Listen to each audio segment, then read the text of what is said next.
وآثار الحياة الدنيا فإن الجحيم هي المأوى।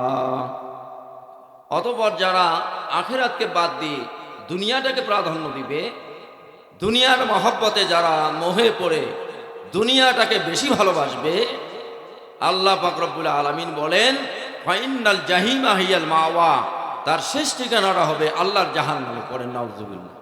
কোথায়? জাহান্নামের ভিতরে। আর যারা দুনিয়াটাকে পিছনে রেখে আখিরাতকে সামনে রাখে, নবীজিকে সূরা দুহার ভিতরে বলা হয়েছে ওয়ালাল আখিরাতু খায়রুল লাকা মিনাল উলা, হে নবী ইহকালের চেয়ে পরকাল তোমার জন্য উত্তম। ইহকালের চেয়ে আমাদের জন্য পরকালটাই উত্তম জায়গা। আমরা যে বাড়িতে ঘুমাচ্ছি, যে বাড়িতে বসবাস করছি, যে বাড়ির জন্য ছেলে মেয়ে বউ বাচ্চার জন্য জীবনপণ আমরা চেষ্টা করছি, আমি যদি মৃত্যু হয়ে যাই, বলেন তো মরা দেহর কোনো দাম আছে? মৃত্যু দেহটা কেউ রাখতে চাবে না। প্রতিবেশী সবাই এসে সিদ্ধান্ত গ্রহণ করবে যে তাড়াতাড়ি তার ঢাকানোর ব্যবস্থা করা হোক, জানাজার ব্যবস্থা করা হোক, তার তাড়াতাড়ি কাফনের ব্যবস্থা করা হোক, গোসলের ব্যবস্থা করা হোক।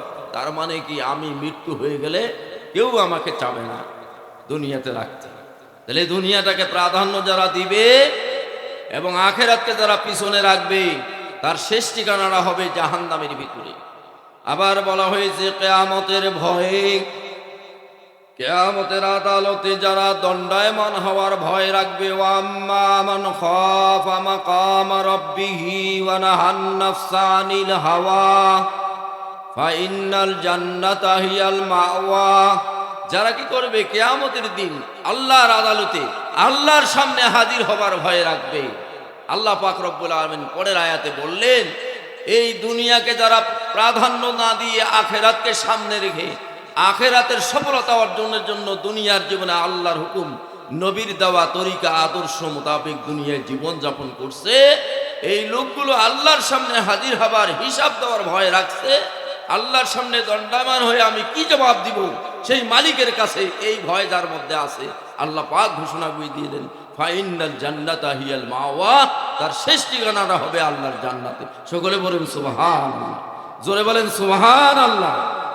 ভাই সব, কোরআনুল কারীমের একটুকু আয়াতের আলোচনা আপনার সারা রাত সারা জীবন আলিফের ব্যাখ্যা যদি করা যায়, কোনো তাফসীর কারক আলিফের ব্যাখ্যা শেষ করতে পারবে না, লামের ব্যাখ্যা শেষ করতে পারবে না, মিমের ব্যাখ্যা শেষ করতে পারবে না। হযরত আব্দুল্লাহ ইবনে মাসউদ রাদিয়াল্লাহু তাআলা আনহু থেকে বর্ণিত, রাসূল করিম সাল্লাল্লাহু আলাইহি ওয়াসাল্লাম ইরশাদ করেন, যদি কোনো ব্যক্তি, যদি কোনো আল্লাহর বান্দা বান্দি যদি বলে আলিফ, সে 10 নেকি পায়। সকলে বলেন সুবহানাল্লাহ। আলিফ বললে কয় নেকি পায়? 10 নেকি পায়। যদি কেউ বলে লাম, সে 10 নেকি পায়। যদি বলে মিম, সে 10 নেকি পায়। এক থেকে নিয়ে আলিফ থেকে নিয়ে আপনি ইয়ে পর্যন্ত কিছুই জানেন না, আপনি যদি এই 29টা বা 30টা অক্ষর রাতের বেলায় পড়িয়ে ঘুমান, তাহলে আপনি 300 নেকির সওয়াব অর্জন করে আপনি ঘুমাইলেন। সকলে বলেন সুবহানাল্লাহ, জোরে বলেন সুবহানাল্লাহ। তাহলে কোরআন শুনলে লাভ, কোরআন দেখলে লাভ, কোরআন ধরলে লাভ, কোরআন মহব্বত করলে লাভ, কোরআনের পথে চললে লাভ, কোরআনের আইন মানলে লাভ, কোরআনের আইন প্রতিষ্ঠা করলে লাভ। সকলে বলুন সুবহানাল্লাহ। তাইলে আমরা কোরআন শোনার জন্য আসছি। আজকে আমরা দোকানপাটে বের হয়েছি, মা বোনেরা যদি কিছু কোরআন শুনতে আসে, তাদের আবার সাথে যারা লহরি আসে মনে করেন তাদের সতী সঙ্গ, তারাও আবার বাজার করে। মুআজ্জাজ হাজিরিন, হাদিস শোনাবেন কাকে? কোরআন শোনাবেন কাকে? কোরআন মানার অভাব, কোরআন জানার অভাব, কোরআন বুঝার অভাব।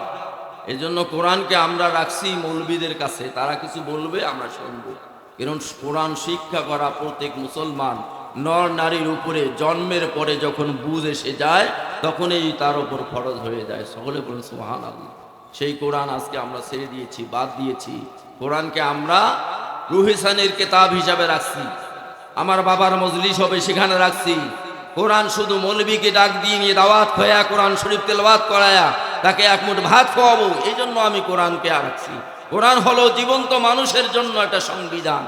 পারিবারিক জীবন, ধর্মীয় জীবন, রাজনৈতিক জীবন, অর্থনৈতিক জীবন, সকল জীবনের সকল সমস্যার সমাধান দিবে একমাত্র আল কোরআন। সকলে বলুন সুবহানাল্লাহ। আমি আয়াত পড়েছি সূরা আল ইমরান থেকে 31 নম্বর আয়াত।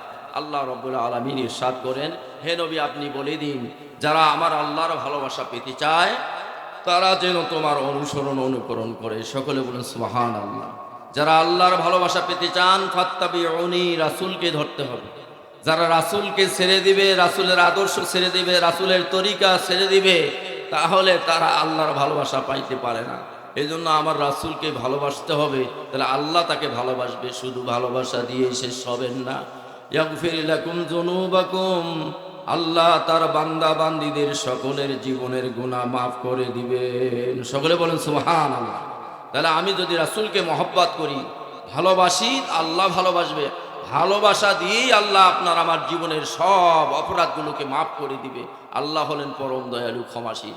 হাদিসটা পড়েছি, অসংখ্য হাদিস থেকে একটা হাদিসের টুকরা, যে আমার সন্তান সন্ততি, পিতা মাতা, স্ত্রী পুত্র, যা কিছু দুনিয়াতে আছে, মাল সম্পদ, পৃথিবীর সমস্ত মানুষের চাইতে যতক্ষণ না পর্যন্ত আমার রাসূলকে আমি ভালো না বাসি, ততক্ষণ পর্যন্ত আমরা পরিপূর্ণ কামেল ঈমানদার মুমিন হতে পারবো না। তাহলে আমার জীবন, আমার সম্পদ, আমার সন্তান, আমার সন্ততি, আমার প্রতিবেশী, আমার রাষ্ট্র, আমার বিশ্ব, সবার চাইতে আমাকে রাসূলকে ভালোবাসতে হবে। যারা রাসূলকে ভালোবাসবে আল্লাহ তাকে ভালোবাসবে। এবং যার মধ্যে রাসূলের ভালোবাসা আছে, রাসূল করিম সাল্লাল্লাহু আলাইহি ওয়াসাল্লাম আসছেন কি জন্য? বাল্লিগ মা উনজিলা ইলাইক। আল্লাহর রাসূলকে কি জন্য পাঠানো হয়েছিল? যে আমি তোমার কাছে যে কিতাব অবতীর্ণ করেছি, তুমি এই কিতাব মানুষের মধ্যে পৌঁছায়া দাও। হে রাসূল, এটাই তোমার দায়িত্ব। সূরা ইউসুফে বলছেন, কুল হাযিহি সাবিলু আদু ইলাল্লাহ।